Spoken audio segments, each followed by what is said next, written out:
朋友，大家好，欢迎收看中嘉新闻，我是赖伟一。一场来自日本菊高校的橘色恶魔风暴，在周日下午席卷了高雄，超过8.5万名的现场民众共同见证了洋溢青春活力、热血爆棚的专业演出，一起来看看。日本超高人气行进乐队京都菊高校吹奏乐部10日下午在高雄时代大道上进行2023年返台首场演出，现场挤满了大约8.5万民众，都是慕名而来，要亲眼见识传闻中的橘色恶魔所带来的青春活泼、洋溢热血欢笑的华丽演出。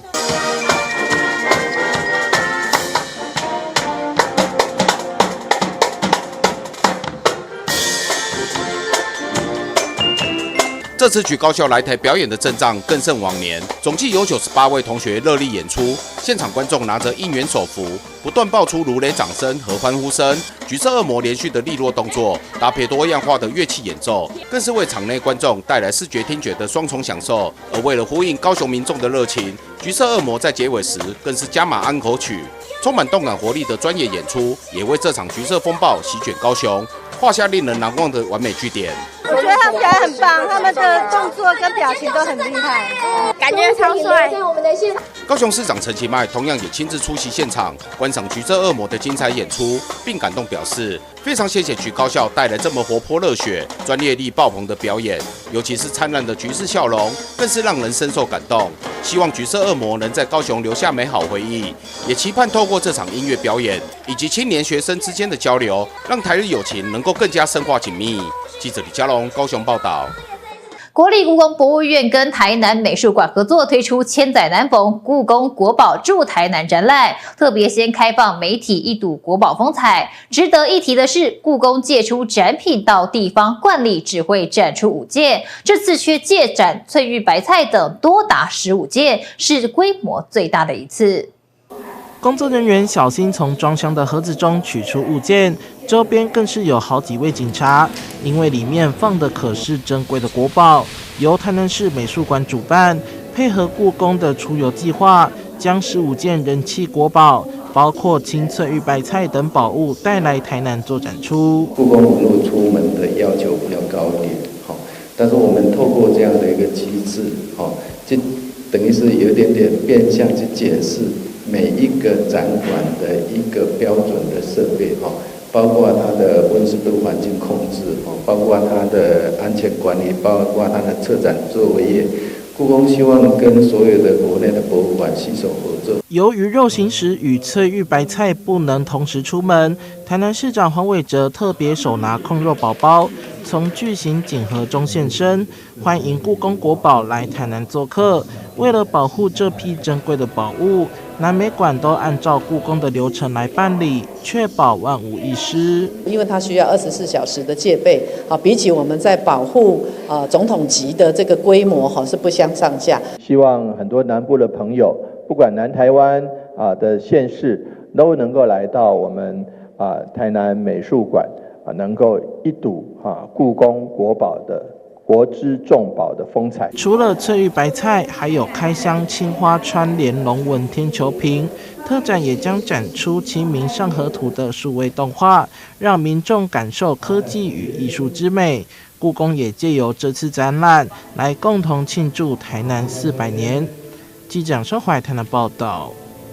12月18号是国际移民日，桃园市政府社会局提前在17号举办2023桃园国际移民日庆祝活动，表扬15位新住民杰出楷模，以及对新住民友善的企业、学校、社区跟基优服务人员。其中大园区就有2个社区获得友善社区的奖项。社会局期盼透过颁奖典礼，感谢他们在不同领域提供新住民协助跟服务。未来市府也会继续推动安心居桃的新住民政策，协助移民扎根桃园。美丽的沙画和异国舞蹈表演为2023桃园国际移民日庆祝活动揭开序幕。每年的12月18号是国际移民日，桃园市政府社会局因此在17号举办了2023桃园国际移民日庆祝活动，现场表扬今年度评选出的15位新住民杰出楷模，以及对新住民友善的企业、学校、社区和集邮服务人员等等，感谢他们在不同的领域积极提供新住民协助和服务。桃园市副市长王明炬也表示，未来市府也会继续推动安心居桃的新住民政策，协助目前6万多位的新住民扎根桃园。好，那我想今天的表扬呢，这完全象征了桃园其实对我们的新住民非常友善。那大家可能不知道，桃园的新住民现在已经有6万多人其实我们的有新住民的家庭的人数呢，应该已经超过了桃园人口的1/10那我想这个新住民的这个朋友们呢，对我们桃园的社会贡献很大，不但呢成家立业，而且在各个岗位上面努力我们的企业也有很多是新住民的杰出的员工也希望我们未来可以继续扩大我们主办的这个新国际移民日，让我们的新住民呢都以住在桃园为荣能够安安心心快乐的成长发展。在表扬典礼中，其中来自印尼的新住民杰出楷模陈宇珍，已经在巴德卫生所担任了5-6年的通译，平时也会义务在其他地方协助刚来台不久的新住民和移工进行沟通，协助印尼的兄弟姐妹逐渐适应台湾。另外，获得新住民友善社区的巴德名人社区发展协会理事长也感谢热心参与的新住民姐妹们，帮助社区得以办理相关的文化推广活动，促进社区共荣共好。就是很多就是新住民要来台湾，都是妈妈，是需要那个翻译，因为是有时候很多那个沟通不良嘛。在卫生就是那个打疫苗嘛，就是小朋友打疫苗是要那个要写那个表格。今天就是我最很开心的可以得到这奖。对，就是我希望是以后就是未来个更好的，就是可以服务他们。也谢谢我们那个公所还有市府给我们这个机会。那当然也谢谢我周遭这几位新居民伙伴我们社区一直致力于一些友善的一个多元的环境的一个活动所以常常举办一些新住民活动那我们提供这个友善的社区，希望让他们从异地来到台湾有一个地方可以抒发他的情绪。那平台可以提供一些公益的活动，让他们一起来做参与活动。另外，今年全桃园共有5个社区获得了友善新住民社区的奖项，其中位在大园区内的大园社区发展协会以及恒丰社区发展协会更同时得奖，肯定他们在促进社区族群共荣的用心和努力，也让大园区长很是开心，不仅出席共同合影，也许诺未来区公所会提供更多协助，打造大园区成为新住民的温馨家园。今天当然非常高兴我们恒丰社区发展协会跟我们大园社区发展协会对于我们新住民的一个照顾，获得我们市政府的肯定那来受这个奖。那当然大园区对于新住民的一个服务呢，我们也希望是说未来能够提供给他们更优质的环境，能够让他们在这边有好的一个生活，然后也能够融入到我们社区，也能够在这边落地生根也把大园变成是一个新住民的一个居住的好地方。当天除了表扬典礼，社会局也在市府广场举办了市集和手作体验活动，让民众能更了解新住民们母国的多元文化，促进彼此了解和交流，让大家真正成为一家人，也实践了国际移民日的精神。记者刘玉婷台报道。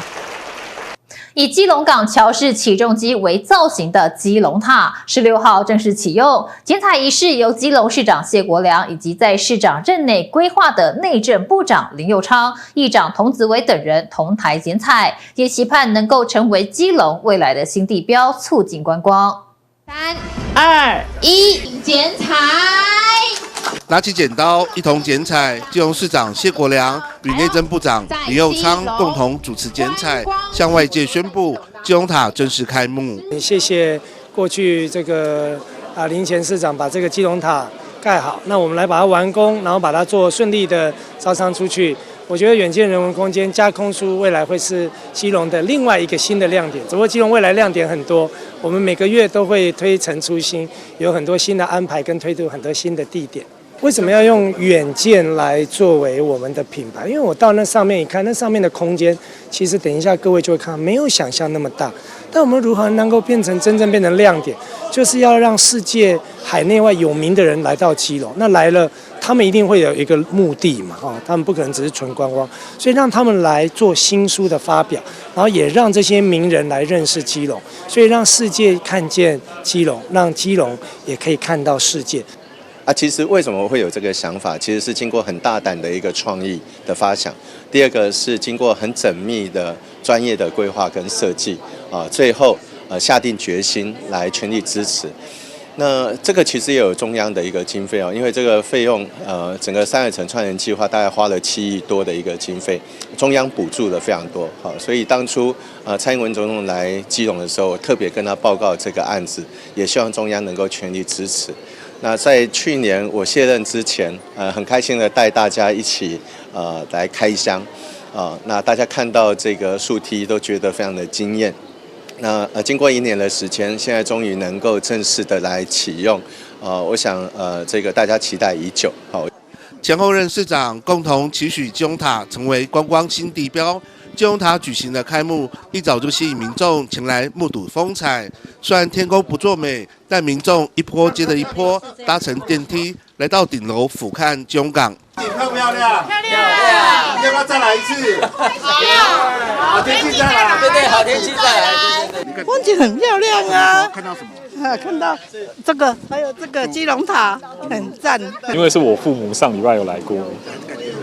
说还不错。对，然后我就想说，趁现在应该人比较少一点，就先过来这样。今天下雨，所以人会比较少。新景点带来人潮就会带来流量，带来流量，我们部落客一定会抢先来报道。那其实我已经看到很多部落客已经在事前试营运的时候，已经特别来体验，特别来再做一个记录。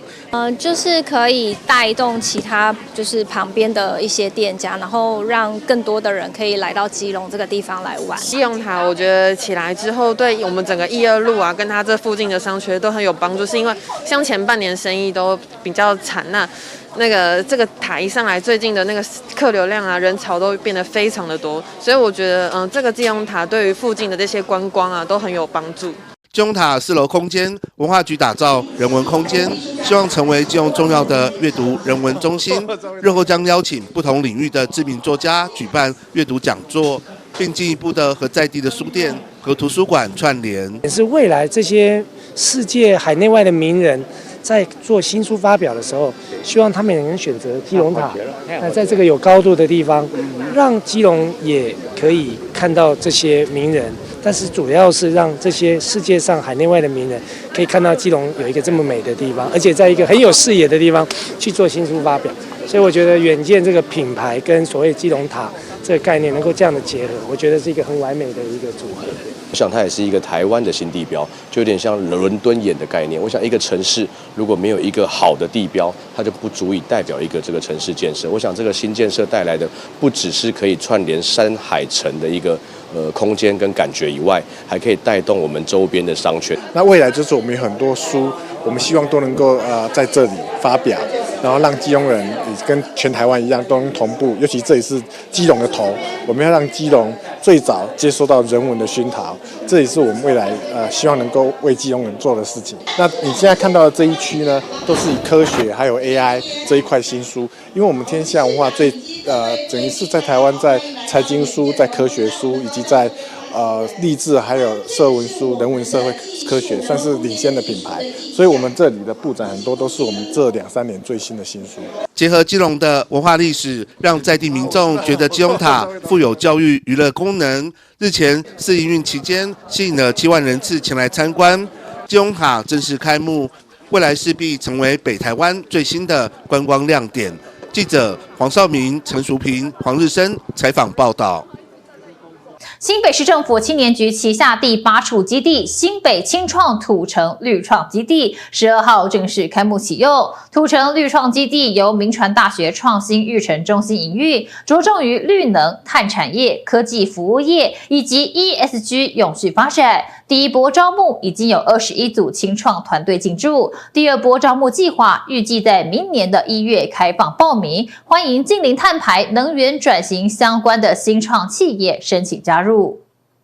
新北市青年局旗下有8处不同的主题基地，今日启用的新北青创土城绿创基地位在土城区元和社宅，共有250坪的办公空间，拥有14间独立办公室和16席共同工作空间，是目前新北市青年局辖下所拥有的青创基地当中独立办公室最多的一处。新北市青年局局长邱兆梅指出，青年局除协助与工业区潜在客户链结，并引进业师辅导、行销曝光、通路合作、投资人对接等机会，借由循环经济、减废创新及农渔牧产品的价值转型，提高产业永续发展的机会，为新北传统产业注入新动能，携手实践永续共好。好，今天呢是我们这个新北市青年局辖下的第8个青创基地的开幕，它叫土城绿创基地。那之所以叫土城绿创基地呢，其实是因为它在这个地方呢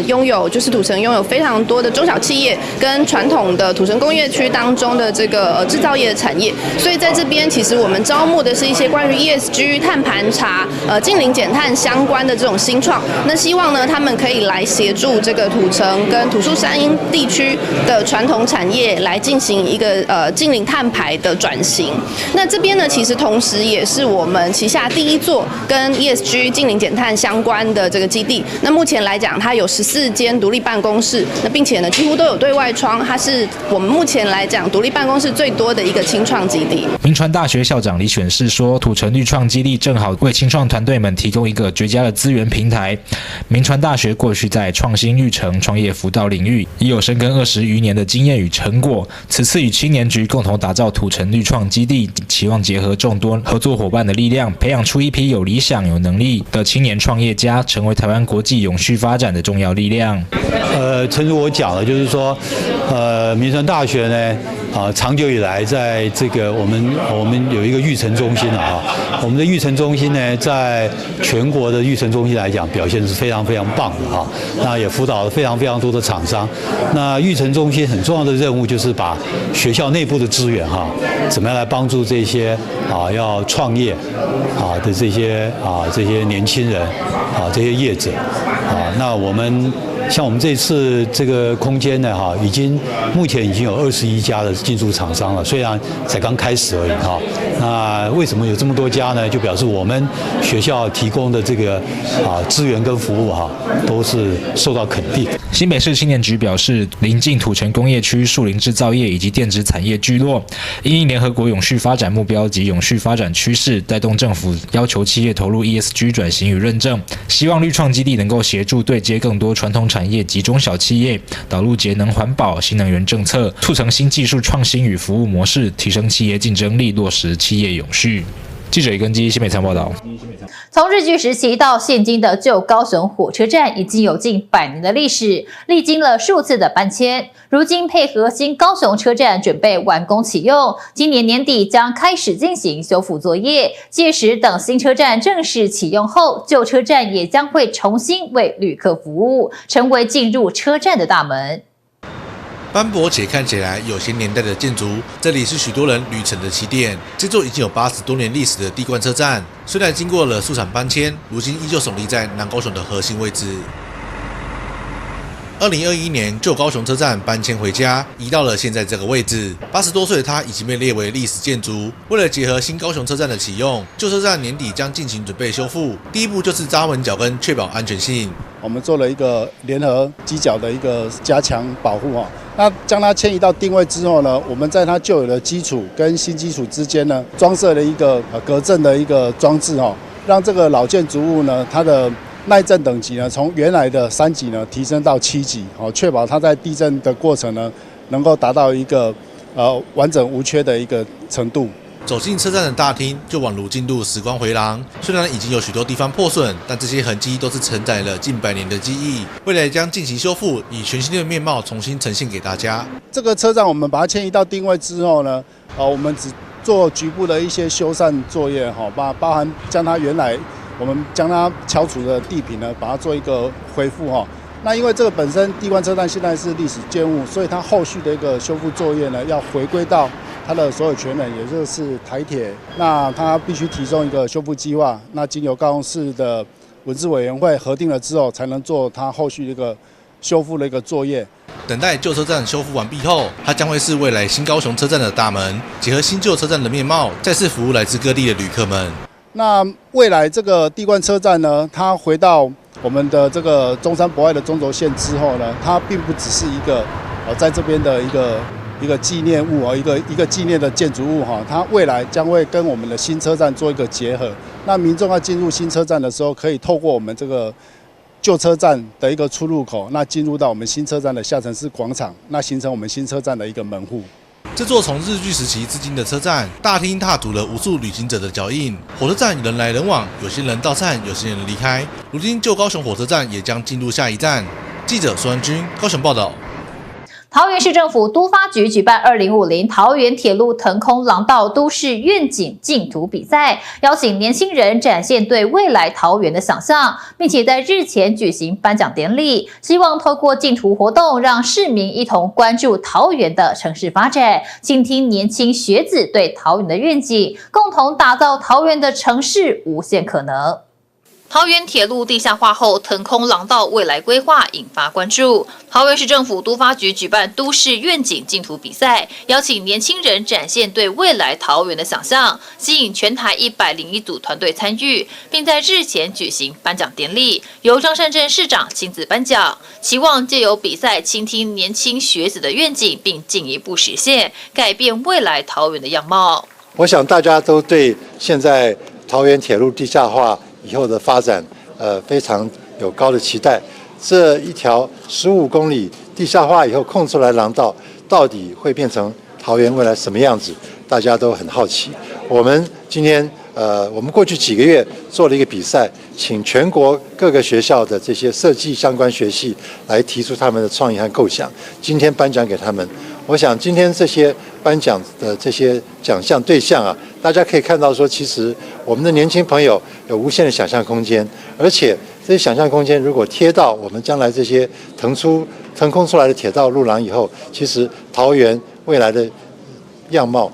会和现在很不一样。大家都嫌现在铁路沿线非常丑，我相信说若干年以后，我们这个廊道空出来，然后这些新的设计愿景能够一一实现以后，桃园会变得很不一样。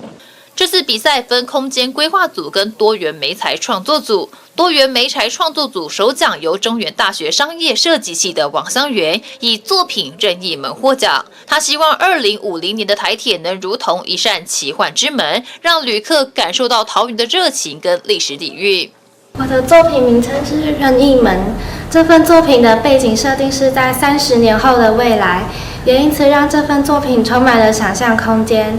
海报分为2个空间，一个是上面的现在和过去，还有下面的未来。希望在火车经过的时候，时空交汇，使画面充满回忆与期待。空间创作组则由逢甲大学建筑系学生吴乔英、廖义瑜以作品《液态森林》获得首奖。他们希望腾空廊道未来可以串联桃园的埤塘跟河流生态，变成液态森林，提升人与自然间的关系，打造以人为本的都市公共空间。在我们的提案“液态森林城市叠廊”的计划中，我们的企图是将铁路地下化后所形成的带状城市纹理，串联周边的埤塘和河流，透过以人为本的都市设计手法，结合永续能源的绿色基盘设施，将铁路腾空廊道打造成都市中的人岛，形成如同河流般分支和交汇，既立体化又具有复合式机能的都市开放空间，回应我们对2050未来都市的想象。2050桃园铁路腾空廊道都市愿景竞图比赛获奖的37件作品，从即日起到12月19号在桃园市府穿堂展出。桃园市政府希望透过竞图活动，让市民一同关注桃园的城市发展，倾听年轻学子对桃园的愿景，共同打造桃园城市的无限可能。记者赖伟一桃园报道。跨年进入倒数阶段，台北最嗨新年城由告五人压轴，为台北客制独家表演内容。另外还有4个不同音乐风格的舞台，提供民众多样化的跨年体验。台北市长蒋万安也在宣告记者会上献唱告五人的歌曲，直喊是他们的粉丝。我会披星戴月的笑，我会奋不顾身的前进。远方烟火越来越唏嘘，凝视城墙身后的距离。现场大唱告五人的歌曲，台北市长蒋万安在台北最嗨新年城跨年活动记者会上献唱，直说是告五人的粉丝。今年邀请到他们在跨年唱压轴，且有客制独家的表演内容。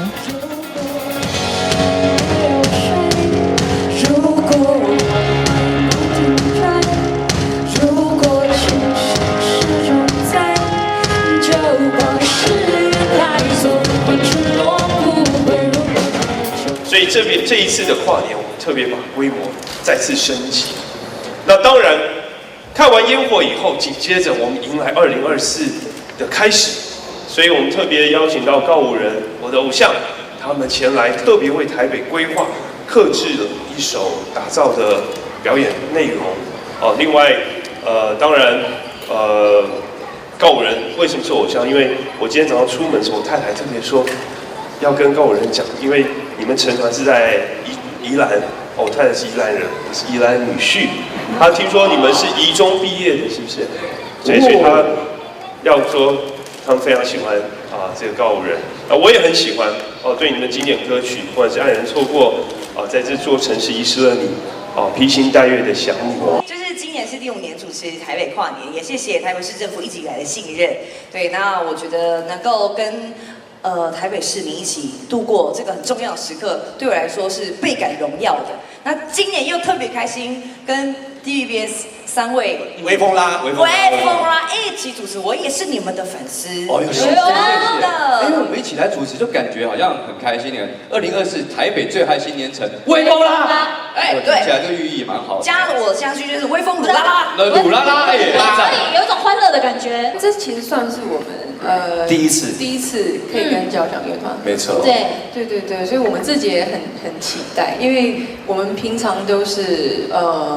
录音的，对，3个人或者是可能乐手老师这样，对，所以其实这一次算是真的不止告我，应该是告好多人哇！台北市政府也首度在晚会周边打造4个不同风格的多元舞台，包括怀念民歌、古典轻音乐、摇滚小清新、静默派对等多元演出。跨年演唱会主持人也蓄势待发，要为大家呈现一个难忘的跨年夜。我来介绍一下第一个多元舞台，就是我们的复古金曲趴。喜欢听老歌吗？喜欢听民歌吗？想要怀旧一下的朋友，可以到我们的吴兴街台北医学大学对面的景晴1号公园这边，这边呢就是主打一个怀旧经典的老歌演出，以及非常经典的民歌演出。而且我们现场呢也是由我们非常知名的民歌歌手涂佩岑姐担任主持人，并且现场呢还会有情歌王子美誉的王瑞瑜，以及金韵奖冠军李明德，以及优秀歌手得主于台烟等非常多优秀的民歌唱将，陪大家在那边一起复古一下，感受一下那个氛围。经典歌曲没有错。那第2个舞台呢，它的主题就是古典轻音乐。那它的地点呢，其实就在我们的市府捷运的2号出口，就是我们的中信广场。那是用古典融合现代，那在现代融合古典的这种感觉。然后我们还邀请到跟你很有相关的乐团对了，来自日本的 Okinawa 的冲绳琉球特派少女乐团，还有正美吟唱传统现代古典乐团、百老汇音乐剧之声 Vocal Associate 合唱团等等表演团体进行演出。大家忍不住会为你欢呼，你真的很棒。那么第3个多元舞台呢，这个主题就是摇滚小清新。那它的位置呢，它是在东区，有点靠近东区忠孝复兴捷运站附近的顶好广场那边。那这边呢，就是刚刚说到的西洋经典，然后它会有文青节奏这样的风格，有点西洋摇滚的感觉。那么呢，演出名单也相当厉害哦，有一位是在综艺节目中表现都相当亮眼，大家常常会忘记他其实很会唱的，是吗？杜丽。他很会唱歌，对，他会到现场，然后现场呢也会有演出超过100场的，像是阿多嘎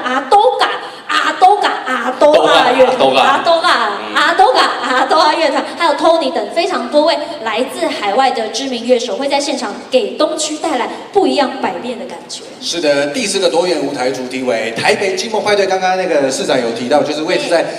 市府的东南侧的广场以静默派对低调狂欢为主轴，有嘻哈，也有华语混音、西洋白带舞曲等多样曲风的 DJ 进行演出，邀请民众戴上耳机，一起沉浸在这个电影的 party 世界里面。是的，是的。观光传播局也加码推出赖新好友限定活动，将抽出20名新加入台北市政府好友的民众，可惜办入席跨年摇滚区，锁定跨年活动官网掌握讯息。记者翁俊台北报道。基隆市2024元旦升旗典礼特别以台湾头看日出拥抱爱为主题，迎接2024台湾头的第一道曙光。市政府召开记者会，邀请民众一起来参加。希望能够把我们基隆打造成为亚洲最有爱的城市。好，那我们这一次的这个主题就是9个字，就是台湾头看日出拥抱爱。基隆市113年元旦升旗典礼地点移师到城际转运站举行，市政府宣布今年的主题是以台湾头看日出拥抱爱。这一次我们的这个年终晚会是办在23号礼拜六嘛，所以说大家终于不用再赶场了，就是31号可以好好的在家里面休息，然后呢隔天早上5点半的时候就可以来到我们的城际转运站，然后一起参与这场活动。在6点钟的时候呢，也会由我们的世纪狮子会这边呢，它会发放这个热饮，然后提供给现场的民众。那首先呢，也会由我们的这个视障音乐家，我们的哲成老师会来为我们表演非常动人的钢琴的曲目，然后也会请我们的这个乐儿执行长也会率领大家一起来唱我们的国歌，还有国旗歌的部分。那大家会在一个非常快乐、非常喜悦的一个环境中，一起来欢庆我们的元旦升旗典礼。记者会上邀请了基隆音乐爱心大使、视障天才钢琴家许泽成、基隆基督教会和青年舞蹈团出席，将在元旦升旗活动中带来演奏和表演。升旗活动将由抗癌斗士卢妍珍和市政府发言人于志明共同主持。那首先我非常的兴奋可以参与这一次的活动，因为这是我第一次终于跟基隆市有一个正式的连结。因为我妈妈她是基隆人，所以我从小其实也是常常来到基隆，跟基隆爱乐合唱团，也就是这一次的表演团队一起练习合唱。那其实谁能想到生一个病居然还可以得一个奖？那我觉得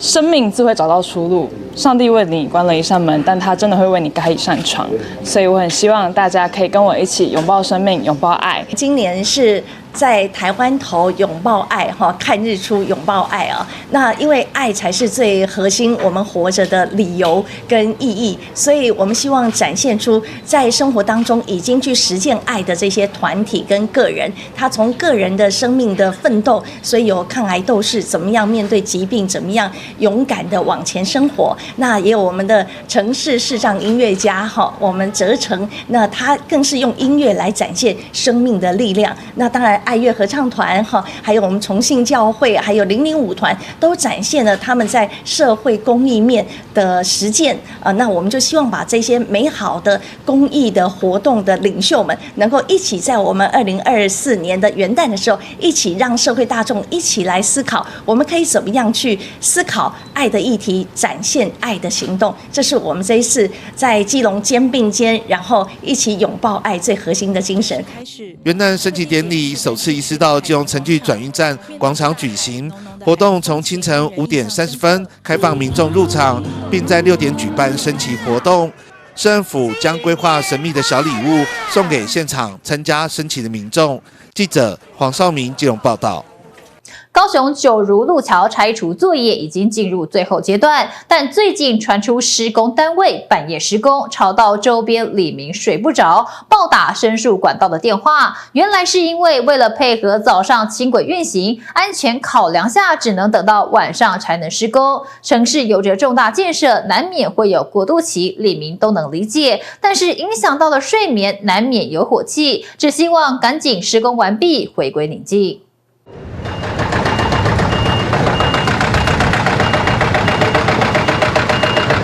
咚咚咚咚，施工机具无情的进行敲打作业，听上整天可能会神经衰弱。晚上如果想睡个好觉，还持续听到施工的声响，难免会火气上来，打爆申诉管道的电话。大家拢迄落对，拢受足侪伊的委屈啊，伊的迄种艰苦的所在啦。啊，当然，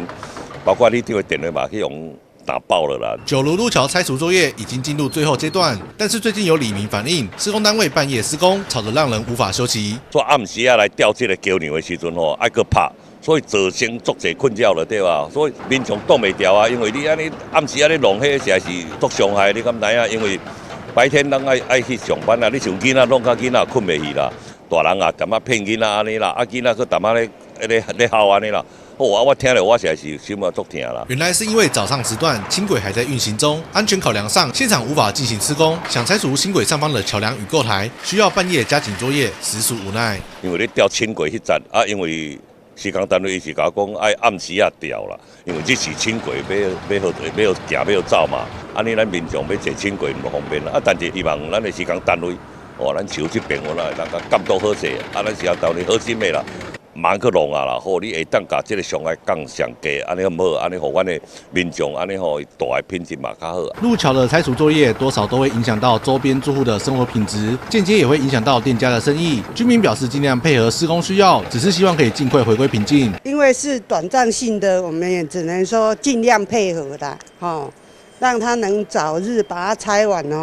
让我们生活早日归于平静啊，生意上相对会影响蛮多的，而且有时候在工作当中，房子会有震动的感觉，蛮恐怖的，而且蛮吵的。伊是有敢承诺啦，讲短期间的时阵，讲你这个12月底，伊就要来完成一部分了对，啊，所以而且阮也是咱的民众阮也体谅啦咱施工单位你阮也好心的拜托的啦。城市有重大建设，市民都能够理解有过渡期，但是影响到了睡眠，难免会有火气。施工单位也尽快赶工，希望尽快将拆除作业完成，给大家一个好眠的夜晚。记者孙军高雄报道。迎接明年金龙年，许多社会福利团体开始受理年节礼盒订单。其中，安平康家今年刚通过劳工局核准设立庇护工厂，投入身心障碍者庇护就业服务。但因为刚成立，知名度不够，所以希望各界可以踊跃预定他们的点心面包，借此让学员能自力更生，开创新的人生。一到这儿就被香喷喷的面包所吸引，而且每个学员都很认真，不管是担心面包烤焦在烤炉熟后，还得利用时间将热狗面包抹上蛋液，烤出来才可以呈现金黄透亮。来到另一个角落，就是包装的分工合作，看起来单纯的动作，不过却需要每一天提醒、耐心指导。因为他们都是还无法进入就业市场的心智障碍者。正常人的话，可能要一天就可以学会了基本动作，比如说擦蛋啊，这个可能一天就。但是我们这些身心障碍的人，可能要学个1个礼拜，或者重复的练习，重复的去做，或者比如说今天做完了以后，他可能礼拜6、礼拜天休息了以后，礼拜1了就忘记了。所以说，我们可能会慢慢的1个月、2个这样子，让他真的记得。他要怎么把这些蛋液擦到很平均、很均匀？这样可能要大概3个月的时间才有办法。安平康家今年10月通过劳工局核准设立庇护工厂，将陆续收满12位学员，透过做面包点心来证明自己也可以自力更生，开创不一样的人生。其中就读大学法律系的玉慧就重新找回自信。我学的东西也是一样都不可以马虎，也要专心的看，才不会做错。会觉得很困难？不会，我们的厂长跟大姐们都很热心的教导我们。所以拿到第一笔的收入了没？拿了，心情怎么样？很愉快。学员眼中的厂长本身也领有视力障碍手册，在将近30年的烘焙生涯准备退休时，有机缘来到福田继续奉献，要以安心实在的用料以及配合消费者定做的经营模式延续爱心，用帮消费者做一个客制化的产品的一个，比如说他要订餐盒啊。然后我们100元起跳啊，80元啊，或者是120元啊，我们可以帮他搭配这样的内容，或者是他要蛋糕啊，明月蛋糕怎样，我们都可以用客制化的产品来，他的预算多少，我们都可以帮他做一个很详细的规划，或者是像圣诞节啊，或者是人家婚礼结婚的时候婚礼小物啊，我们都可以帮他做精美的规划。凡是起头难，必有工厂配合政府社摊联合行销，就希望增加知名度，因为每一个点心都代表一份支持和社会关怀。希望各界社会人士需要履行企业社会责任的，或者是想要做公益的社会人士，可以一起来参与我们，支持我们，然后也欢迎来现场，可以看看他们的工作状态，了解他们的辛苦还有成长。好，其实他们真的很努力在生活，然后很努力的在学习。那希望你们给我们一次机会。安平康家，福田庇护。记者郭文吉台南报道。许多市民朋友在近日出门时，可能会发现怎么空气雾茫茫的，原来是受到大气扩散条件不佳的影响。但是高雄市议员王耀玉却发现，怎么仅有一条高屏溪相隔的高雄林园工业区，空气品质却远远落后屏东，而且此报道完胜其他行政区，要求市府环保局严查。往年每逢冬季，在大气扩散条件不佳的影响下，整个台湾西部悬浮微粒浓度都会拉高，呈现出一片橘色。而从环保署空气品质监测网预报资料显示，高雄将会持续3天以上的橘色等级外，而从实时空气质量指数地图来看，林园工业区位居榜首 ，AQI 指数飙到185，直报数值完胜其他行政区。环保局一直在称赞自己说高雄市的。这个空气品质越来越好，可是，在今天昨天到今天呢，整个高雄市的测站所测出来的这一些空品真的都不利于我们一般我们的生活的一个这个空气指标所以尤其是在林园地区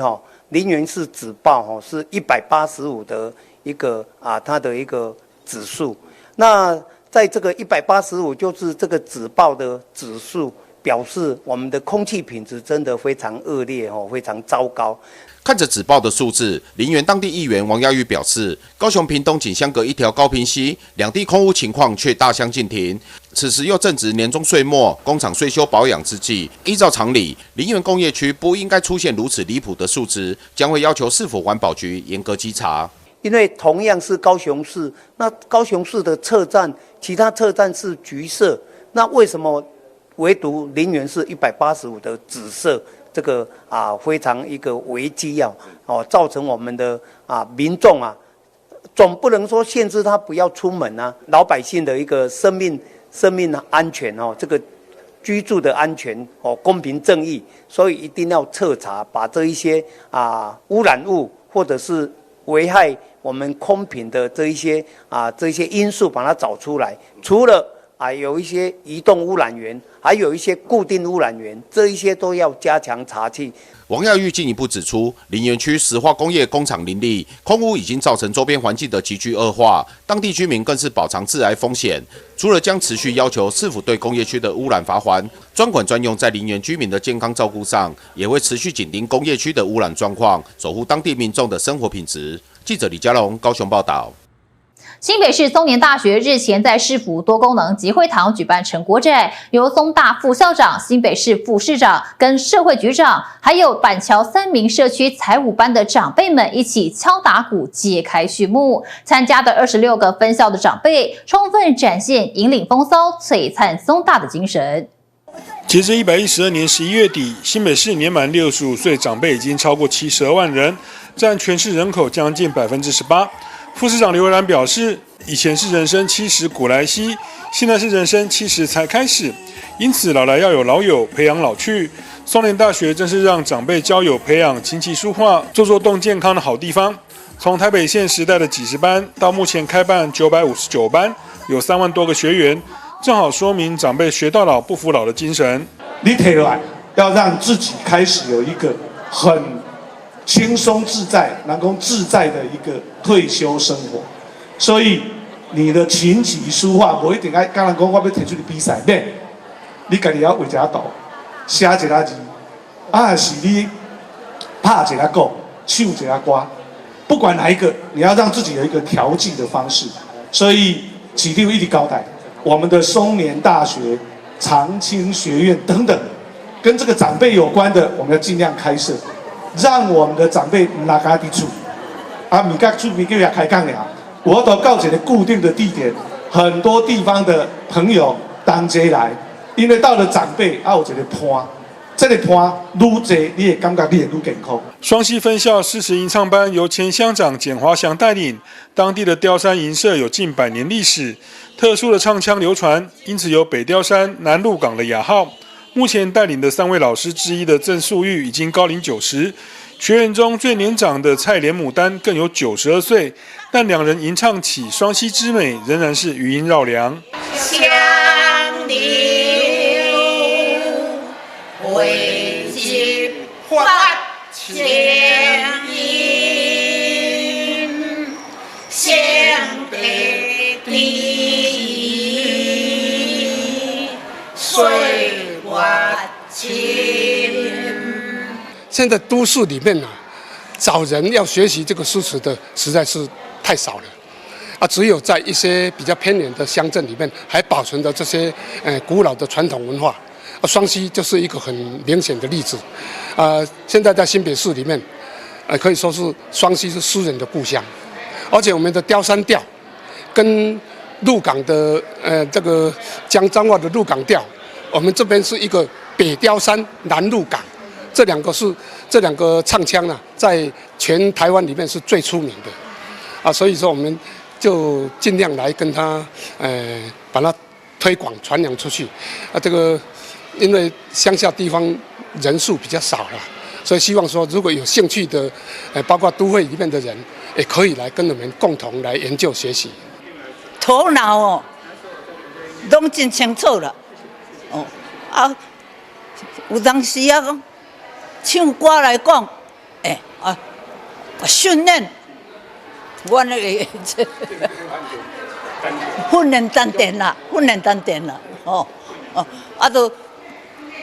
食饱用用，就之后就来学这读诗、作诗、吟诗，四界啦来开会来去参加，参加有时就金牌啊，有当时金牌拢摕几啊个，天天安尼，大家安尼。就到朋友同学大家都讲笑三回读册是真好。这个写的字，咱才袂记哩，无会兴老师。为了鼓励长辈表演，社会局特别聘请知名艺人侯丽芳、上官明丽和何爱云担任评审，并且模仿歌唱大赛15级分跳动，无形中拉高了表演者的情绪。社会局长李美珍表示，松仁大学课程非常多元，除了音乐、歌唱、舞蹈等感性课程以外，也有英文、日文、书画等知性课程。另外，新进的电脑、智慧手机、网络资讯等也都有长辈热爱。松大有春秋2班，春季班预计在明年2月报名，欢迎年满55岁以上参加，以期望英法夫妻一起让生活更精彩。记者赵世渊新北采访报道。耶诞节快到了，有想到去哪里品尝耶诞大餐吗？基隆子弟游绍亨重新创立餐饮品牌，以习惯温暖的角度出发，搭配节庆推出特色餐点，充满圣诞味。充满香气的奶油马铃薯泥变成圣诞树，搭配独特的粉红酱汁，这一道姜饼人拆礼物，给人视觉上满满的享受。一样给人温暖感受的，还有这沙拉，花心思摆盘，更讲究蔬果新鲜度。蔬菜也是从市场每日采购，餐点上的特色就是我们的食材都非常的新鲜，主餐也充满浓浓的过节气氛，还特别加码。这是圣诞节才特别推出的巨大的肥猪虾，它吃起来的口感就很像龙虾，很鲜甜，很酸辣海鲜面。它的酱汁很特别，因为我们是用蔬菜跟虾头去熬煮出来。我觉得他们最好吃的是那个酸辣海鲜面，但是因为我之前有点过，所以他就推荐我吃那个泡菜台湾筋，也超好吃。还有以蜂蜜为酱汁的蜜汁烤拌鸡，有着意式香味与蜂蜜甜味，口感层次丰富。它烤出来的皮会是蜂蜜的味道。最后的甜点更吸睛，超可爱的草莓雪人与雪人咖啡让人眼睛为之一亮。还有它的奶茶，我非常的推荐。他们最好喝也是前面他说的那个冰奶茶，就这杯，我已经喝到快没有了。它是我们的用手炒黑糖去炒出来的，很有层次的奶茶。每道料理讲究美味外，也讲究摆盘与创意，要给消费者满满的惊喜。最吸引我的就是它的意大利面跟炖饭，因为味道真的很特别，在外面吃不到。然后呢，还有它的松露薯条，就是会让我吃了每次来都想点的。重新再出发的新品牌，以暖色系为主，很受顾客喜爱。这边环境很舒服，可以让我坐很久，然后他们也不会赶人，这样就觉得这里可以一直来。环境还不错，然后就是很干净。打造这个环境啊，都是用暖色去呈现，会让他觉得说，大家踏进来会慢慢会习惯这个颜色，很漂亮，很开心。然后吃饭的我们餐点也都很好吃。在基隆长大的邵亨，学成后回到基隆创业，如今重新打造新品牌，赋予每道料理满满的温暖，还有计划性的推出特色餐点，包括意式自助料理，会做一个像是意式buffet的这种模式。那这种比较特别的地方就是包场人会用意式buffet，会有很多元化的选择，那会跟电影的菜单菜色都不一样。多元创新的好滋味，要给人满满的基隆温情，就像回到家一样，有习惯的幸福味道。记者蔡巧君，基隆报道。以上就是今天的中嘉新闻，感谢收看，再会。